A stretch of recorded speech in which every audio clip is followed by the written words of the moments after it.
Right, so just got my cylinder heads back from the machine shop, and it was only a, I think, 2-day turnaround, so that's pretty nice.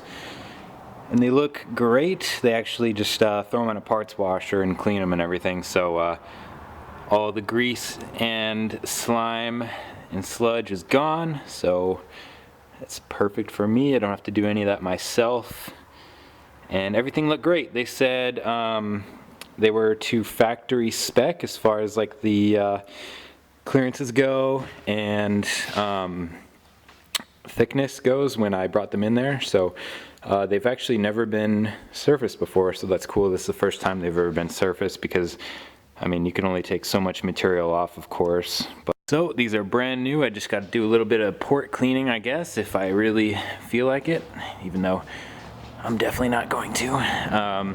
Anyways, so I got to remove 32 valve stem seals and clean the valve seats 32 times. And this is going to take a while. It's basically just like doing 2 4AGE heads. So I guess it's twice the work. But, you know, that's just part of working on V8s, I guess. So, anyways, I'm going to take these out now and rebuild them. I'm going to be doing like, not voiceover, but commentary this time because switch it up from the music. Might be a little bit more interesting or entertaining, I guess. But anyways, my brand new table is ruined with oil and just grime. So all the parts are here in order, and I guess I'm gonna have to go through order of operations to reinstall everything, but I gotta clean off the heads of the pistons as well because they're looking a little bit sludgy and gross from all the oil that's been burning over the past months, years, however long that's been going on. Anyway, the block looks great. I have yet to remove the water pump. That's one of the last things that actually has to be removed from this, and then I can go ahead and just slam everything back together. I'm not going to be doing rings or bearings on this, and I'm also not going to be doing the starter because the previous owner actually did it, and it's only like 20 or 30,000 miles old. Not even, actually. I think it's newer than that. So that's going to stay, and I might regret that later, but it's a quality Denso, so I think that'll be fine, and who knows how long I'll actually keep the car. So I'm going to be going over this with a toothbrush a little bit too to clean off the rest of the baked on nasty oil that wasn't removed by the pressure washer. But so parts came in, head gasket and intake valley gasket, whatever. Manifold gaskets. They actually sent me 4 exhaust manifold gaskets, so that's pretty weird. I don't know why they did that. Water pump gasket, even though this water pump came with the gasket, so I have 2 of those now. And a timing kit with tensioner, pulley, and this seal, which I don't know what that's for yet. These look like throttle body gaskets maybe, and as well as just a few other random paper gaskets. Valve stem seals, which is why I did all of this, because I think these are all bad. Copper washers, miscellaneous. These, which I forgot what they're for right now. Valve cover gaskets and cam cover gaskets. Rear main seal, front main seal, and cam seals, which are a nightmare on the 1UZ. Exhaust manifold gaskets. These are questionable quality, or not exhaust manifold. Header collector to main catalytic converter to the midsection, whatever. Spark plug tube seals, which I already have new ones in there, so I'm not going to be doing those. Water pipe gaskets. And cylinder head bolts, Malley. What else do we got? Yeah, there's my second water pump gasket. Water pump. And thermostat.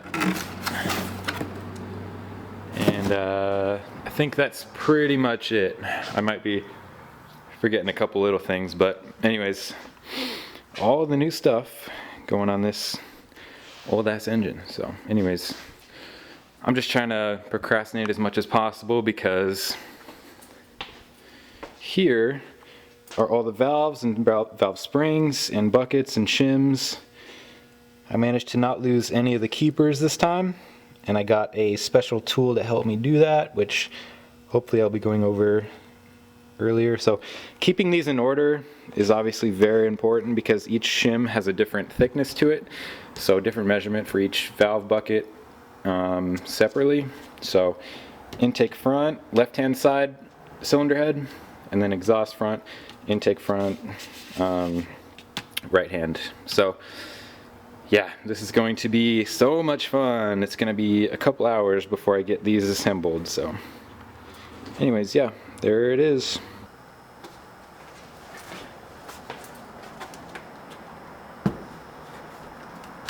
All right, the nightmare begins. So the machine shop actually had a very attractive woman working there, which was pretty weird. Usually I'm used to seeing old dudes who have been doing it for 50 years, but anyway, she was able to do this just fine. I actually had a broken bolt in the front for the power steering bolt, or bracket rather. I didn't actually do that, I just found it in there, which was right here, so they were able to take that out as well. Anyway, the pretty lady was able to surface and polish my headpiece, so now it's ready to assemble. So a long time ago, my dad actually taught me how to do this, as in like rebuild engines and cylinder heads and stuff.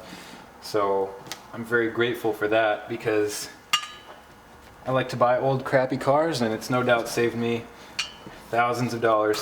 So anyway, in here are the valve stem seals, which I'll focus a little bit more. Hopefully you can see that. I can't really be bothered to do an extra angle, but you got to reach in here with these circular shaped pliers, which I just bought, which makes this a whole lot easier than needle nose pliers because you can clamp down as much as you want with these pliers because they're circular.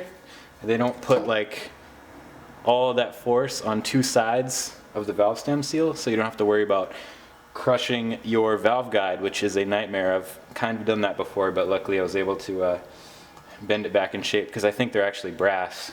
But anyway, so I'm going to stick these in here and just go ahead and remove all these. I already did this side, and I'm halfway done with the exhaust side, which the exhaust side ones come out a bunch easier on this cylinder head, so they look very burned. So I'll show you what I mean in just a second. So basically it's super easy. So basically it's pretty easy. You just want to go ahead and go in there with these. Make sure you don't scratch around this edge right here, this circular part, because that's where the actual bucket goes. And if you scratch that, it's not good because this needs to be perfectly smooth for the bucket to actually go up and down at, you know, multiple thousands of RPM. So that's it. That's about the best angle I can get, but I'm going to clamp it down, basically just wiggle back and forth, and it comes out. So they can be a bit of a bitch to do if they're really stuck in there, but the exhaust side for some reason comes out way easier than the intake side, which about a quarter of the force I would normally put into these. So see if I could focus. Hey, can you see that? On the inside. Sorry about my nails. But it looks pretty crispy on the inside, and this plastic, or this rubber, feels kind of like really brittle. So hopefully this is the cause of my oil burning, but I'm pretty much replacing everything anyway. So here's one of the intake ones, and if you can see, it doesn't look as burned, which is kind of a good sign, I guess, for this being the cause of the oil burning, because if they were to leak on the exhaust side, which I just showed you, I'll pick up a different exhaust one. Yeah, there you go. Kind of see that burning. I don't know. Hopefully this turns out good on camera, but oil goes past this seal and it goes directly into the combustion chamber, which obviously you don't want oil in there on the combustion chamber, and burns out the exhaust. So not good. Here are the brand new ones. They're all the same. Doesn't matter which side, intake or exhaust or anything. I don't know if that's actually the case for every engine or not, but I think I'm just going to use this tool to install them as well. Just make sure to not clamp around any areas that are rubber, obviously, and just be really gentle, because all they need is just a gentle push in and then click onto the valve guide, and then we should be good as long as I hear that click and it is perfectly around the guide, so they're not going to be loose in there, because that would be an absolute nightmare. Hey, my tell us Chris Fonseca have. He has like tiny arms, maybe? Yeah, but he's in a wheelchair, right? Oh, yeah. I just was trying to guess what it was with what you. Oh, right. Yeah. He could have been a T-Rex. T-Rex Could be a T-Rex. Yeah. Right. It moves. Yeah, but he But yeah, he's in a wheelchair. he's in a wheelchair, but he took his handicap and he turned a negative into a positive, which is what we both did, I think. I think so. Right? Because I think that you and I are both mythological in that way.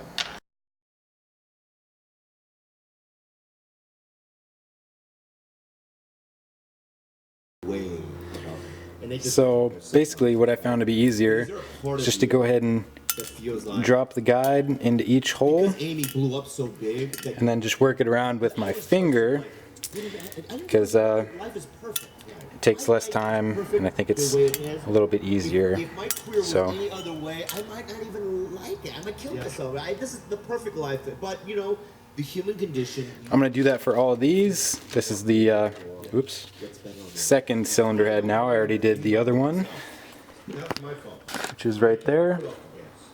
I was like, this is great. I just want a bunch of money. So anyway, just going to keep dropping these things in there, Why do I need to go do more press? and I'll show you how I install Just those. coast for a while.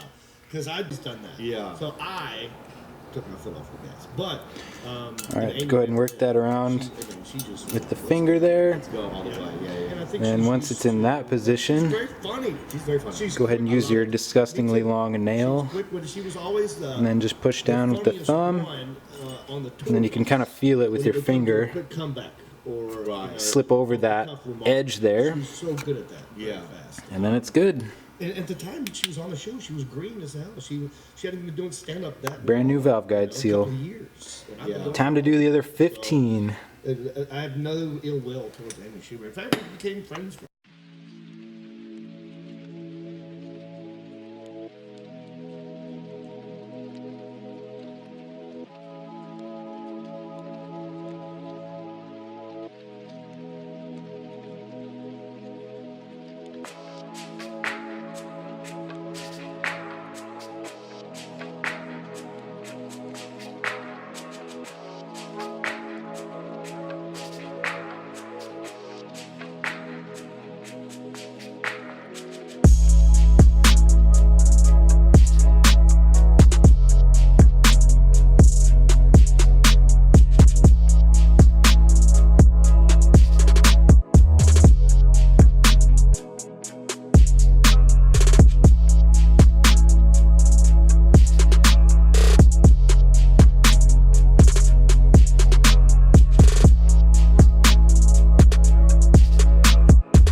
All right, so both heads are on now, and I'm about to torque them down.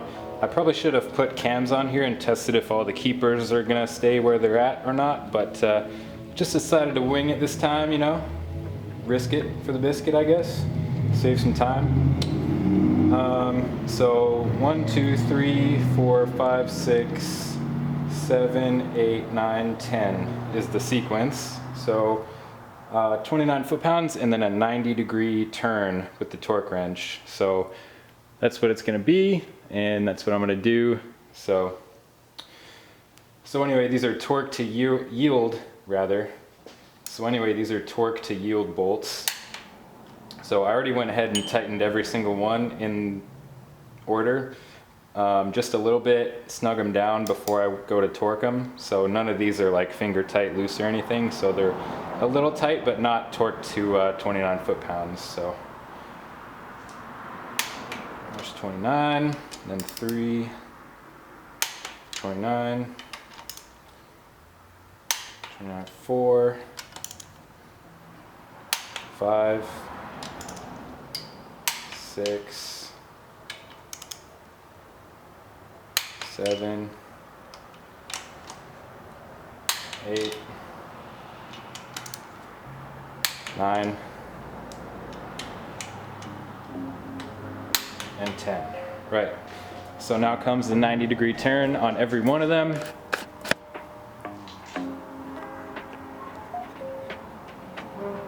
Smoke.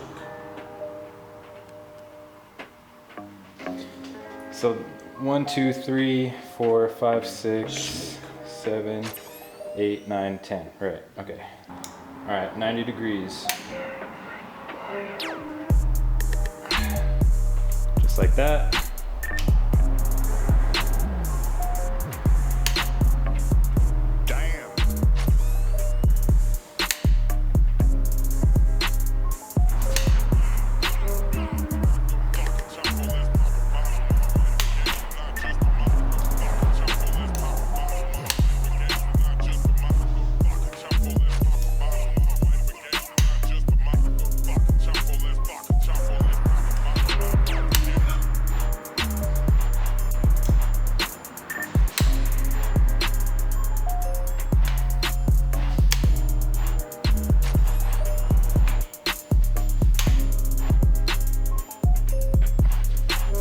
All right, that's all torqued down. Now I can go ahead and put the cams in.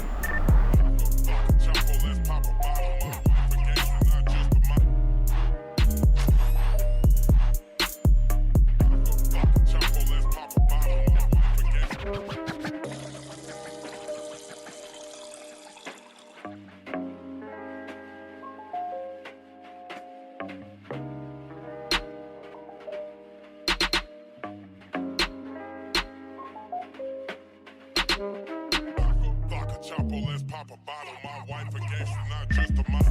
Fuck a chopper, let's pop a bottle. My wife against you, not just a model. Fuck a chopper, let's pop a bottle. My wife against you, not just a model. Fuck a chopper, let's pop a bottle.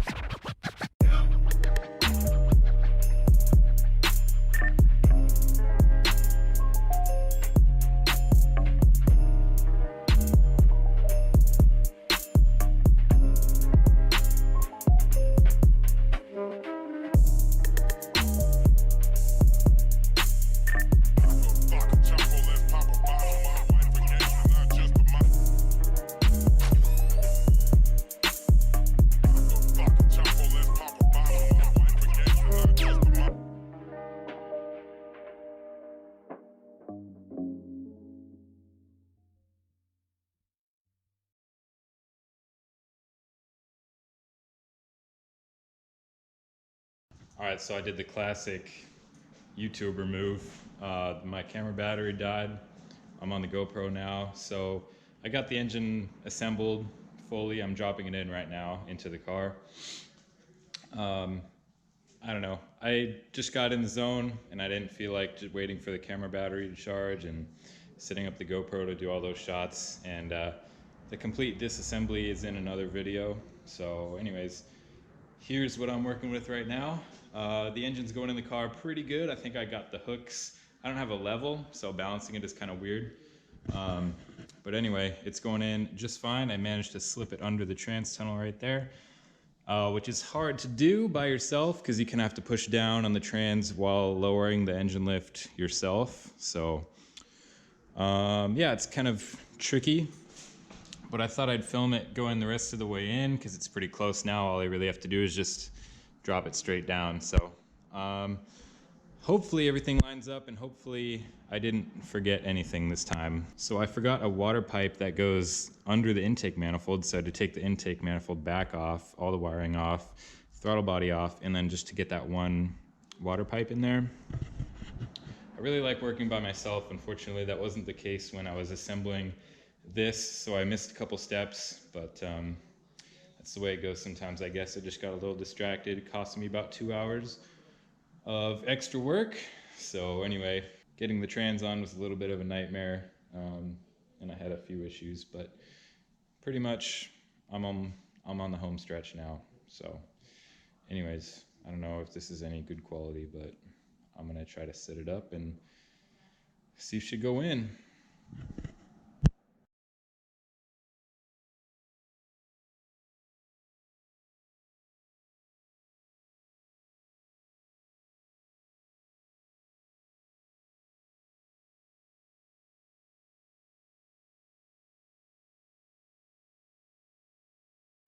All right, so I just buttoned everything up, got the fuel lines on, got all the vacuum hoses ran, everything here. I'm gonna double check everything later, but for now it should be good. I even put the mileage and the date for the timing belt. So all that's left to do is just hook up the battery. I got the radiator hoses done. I got the belt routed down there. ATF cooler hoses done. I'm just kind of like refreshing my own memory doing this. The wiring inside the car is done. Everything back here, the heater core pipes are all good. Throttle cable, I think we're good. The fan's on. I think we're okay. There's no coolant in it yet, but there is oil, and I just filled up the power steering fluid with Dexron ATF. So I think we're good. The only big problem I had was I forgot to route the wiring. I forgot to route the wiring that goes on the transmission over it. So I had to drop the transmission down a little bit and then get the wiring harness over, which was a little bit of a nightmare because I already buttoned everything up down there. But that's all good now. I'm just so used to manuals where you don't need to actually plug anything into the transmission. So it's a little bit new to me. It's my first V8, my first like automatic, like, I don't know. Anyway, so yeah, I guess we'll go ahead and hook up the battery.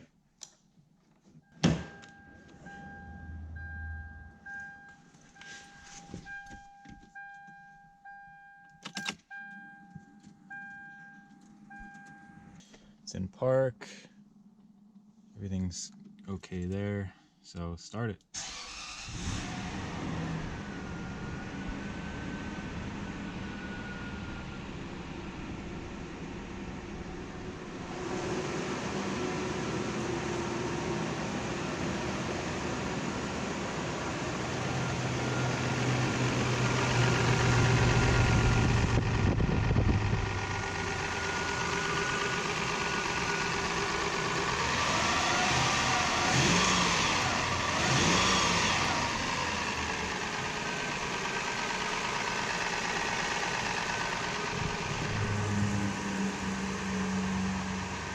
All right, that's it.